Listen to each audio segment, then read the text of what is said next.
Hi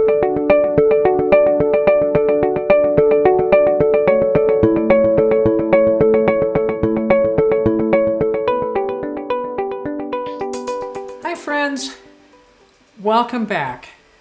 The opening line of a book, a story, generally sets the tone for the entire book. But let me give you some examples of some interesting and pretty famous opening lines. For example, "Call me Ishmael" from Moby Dick. Or George Orwell's 1984 began, "It was a bright, cold day in April, and the clocks were striking 13. And then C.S. Lewis, in his Voyage of the Dawn Treader, started it out with, "There was a boy called Eustace Clarence Scrubb, and he almost deserved it." Interesting opening lines. What does that have to do with our study of oneness and God's story? Well, we have a magnificent opening statement. In the beginning, God created the heavens and the earth. It is a rich opening statement for God's story, and it sets the tone. Now, as we look at Genesis 1 and 2 in this lesson, we're not going to be looking at how God created. There are plenty of studies on that, but many less on what I want to look at, which is just the nature of God. What can we learn about the nature of God from Genesis 1 and 2? Well, let's break it down a little bit.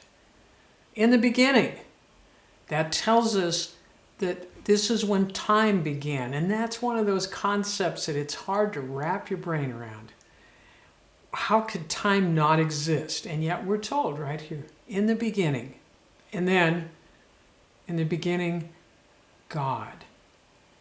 God was there. God was in the beginning. God created the beginning. God created time. It's important for us to notice, and I will refer back to this concept occasionally, but the original readers, the ancients who first heard this story of creation, were surrounded by cultures which worshiped many gods. There were many, many false gods at that time, and there were many, many stories of how the world began. And here, in this story, we are told clearly it was God. It was not a group of gods living up on a mountain somewhere. No, it was one God. And a lot of those ancient myths would see creation delegated out to different gods, different elements. God did not delegate creation. He created. That tells us something about the nature of God. He is one and He is supreme. In the beginning, God created. We get the idea of an action, of creation. This tells us God is not some dynamic force like supercharged gravity or a supernatural fog or something. The act of creating indicates person in some way, not a force, who is able to think and speak and create. In the beginning, God created the heavens and the earth.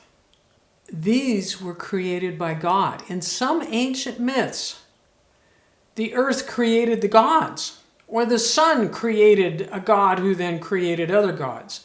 There are a jumble of different creation stories that those ancients would have heard. But we are told at the very beginning of God's story that God created, not some force, the sun, the earth, not a pantheon of gods, but a God who created. In this first sentence to the entire Bible, we learn about God. He is not one of many gods. He is supreme over any other idea or any other force. It was through God that the heavens and the earth came into being. We learn, for example, that God is a person, not a force. He's intelligent. He's systematic. He created in days and in an order with specific actions in each day. He communicates. He created by speaking. We're told clearly that there was a chaos and He brought order to that chaos.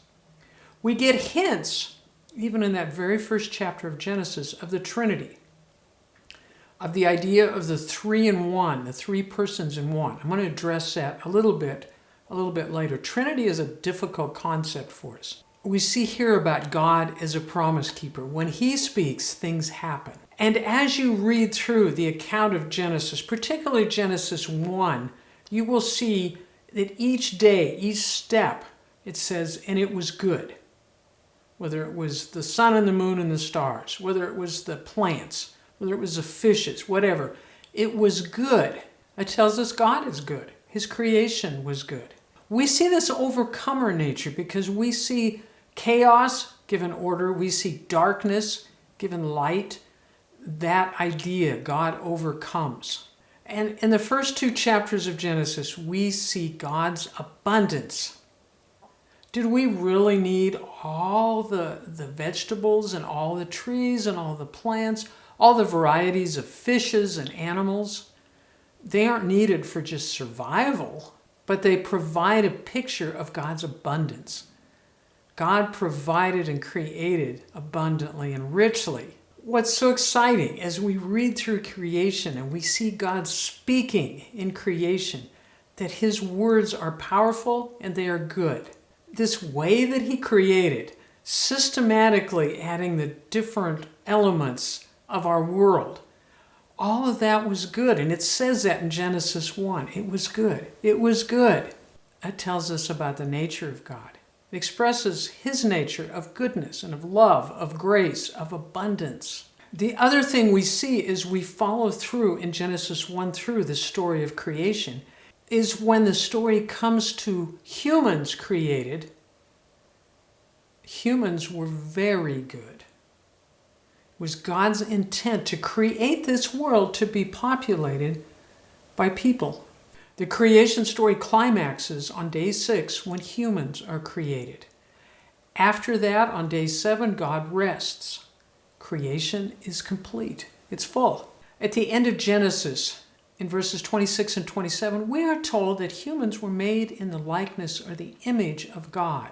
We're going to enter into those ancient cultures for a little bit again to see that in those ancient myths, kings were thought to be made in the image of gods. That's why often they were considered to be some kind of a god. The pharaoh, even some of the Roman and Greek gods later in history. But that idea came from early times, that kings would have some of the characteristic of gods and therefore would be thought to be gods. Genesis kind of flips that idea.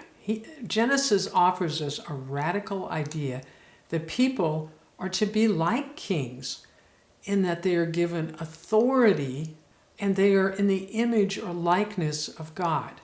But they are not gods. Instead, they are responsible for the management of creation. We see that in Genesis 1. We don't understand kings quite so well, especially in the United States. They are not what they were in ancient times. But we do understand rulers, whether it's presidents, whether it's prime ministers, whatever. We understand the idea of these rulers who manage things for us. Without rulers, there is chaos.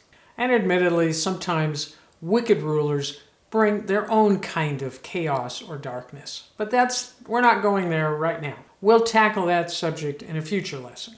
But in those ancient times, kings, or sometimes they were called lords, were expected to protect the people and help to provide for them. So that's why those ancient myths often portrayed kings or lords as made in the image of a god.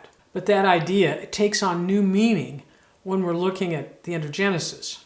But we see the new message at the end of Genesis 1 when the Creator God chooses to make humans in his image. Not to make us gods, but to make us like kings, as rulers. We have authority and we have responsibilities. This pops up even sometimes in the New Testament, this idea of us being ambassadors for God. We represent God. That's that oneness idea that we're talking about, that we would act as God would act. Now, obviously, because of the brokenness in the world, we do that poorly, if at all, but that was the original plan. And here were those marching orders: to be fruitful, to multiply, fill the earth, subdue it, rule the fish, the birds, and the creatures. So this plan in Genesis 1 and 2 was very good. It was giving humans responsibility. We were image bearers. We were to represent God out in the world as ambassadors. And we were given authority and we were given responsibility. So we continue into Genesis 2. God's work of abundance can be seen in that incredible lush garden that is more beautifully described in chapter 2. And I want you to notice really briefly those rivers, because we're going to see rivers again at the very end of Revelation. The one thing that was not good before the fall was that this first man, Adam, was alone. The animals were in pairs, and Adam was given authority to name them all, but there was only one human. But this too was a part of what God wanted to teach. And we want to kind of listen in on what's being taught here, because God was not alone. We've talked some about the Trinity. It's a very difficult concept, but we have one person, God, there's one God, but three parts, the Father, the Son, and the Spirit. So God was one and yet united in relationship within that Trinity. So the image of God involved that three in one, that Trinity. So now we turn the focus back to Adam. Adam is alone. He's one alone. But God wanted humans to enjoy what God enjoyed. Relationship and communication, a unity of fellow humans. Aloneness was not what God wanted for Adam. He wanted Adam to experience the same kind of communion and relationship that God had within the Trinity. So we read in Genesis 2 that God put Adam into a deep sleep, did some surgery, took out a rib, and created a woman. So we have now a man and a woman. They were two people, but one flesh. It gives you the image again of that idea of Trinity, three in one. Here with humans we had the two in one. And then in chapter 2:24, now we're given a marriage where the two become one in marriage. The joining of the flesh into one flesh. And that description of marriage that says where a man leaves his father and his mother and becomes one with his wife. That unity, that oneness is what we want to understand here. Now, interestingly enough, the word one is used in Genesis 2:24 is the same word that's used in the Jewish Shema. Hear, O Israel, the Lord your God, the Lord is one. Adam and Eve were now kind of like the Trinity in the sense of more than one person being unified into one flesh. As we read about marriage, it was talking about the two become one. Now, they were not becoming gods. They were not becoming God. However, there's a picture here of the Trinity and a picture of oneness. So we've gotten a hint here at the very beginning of Genesis of God's desire for oneness within the Trinity, and then within humans, and between him and humans as well, as they became his image bearers, his ambassadors, his representatives. They were given responsibilities to act on his behalf. God began with oneness, first in his Trinity, and then in his plan for humans. If you get anything out of Genesis 1 and 2, it's this is it. The loving oneness of God finds earthly expression in the loving oneness of Adam and Eve. When image bearers are at one with God, self, others, and the world, the glory of the one God illuminates all of life. Life is about oneness with God, with one another, with ourselves, even with creation. In that oneness, God is glorified. The Bible is essentially a love story. We see that with a wedding, a marriage, at the beginning and at the end. It is the story of God's desire for oneness with humans. We will see a parallel how Eve came from Adam. The church came from Christ. Eve is a bride of Adam. The church is a bride of Jesus. We might be able to say that Eve was able to love passionately because she learned that from Adam. And in the same way, the church is able to love passionately because the church learns that from Jesus. The church, like Eve, returns the love that was generously poured out for her. As Eve became the wife of Adam, the two became one, then at the end of the story in Revelation, we will see how the church becomes one with God eternally. We will see an eternal oneness restored at the end of Revelation. God's desire for oneness will be fully satisfied. Now, we've had a chance to really rejoice in the beginning of God's story. It's fulfilling, it's rich, it's abundant, it's full of love and mutual care.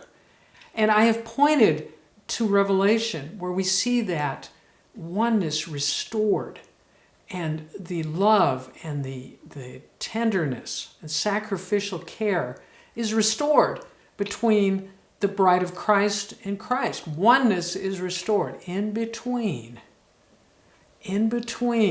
Genesis 1 and 2 and the last two chapters of Revelation. We're going to have to wade through some brokenness. The middle is crushing.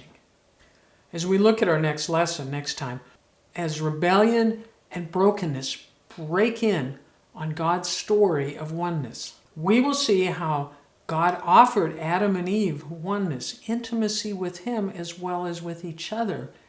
However, they chose to reject His story and His plan for their own. They had a better idea. Thank you for joining me this time, and I hope you'll be back for the next lesson in Oneness and Back Again, God's story.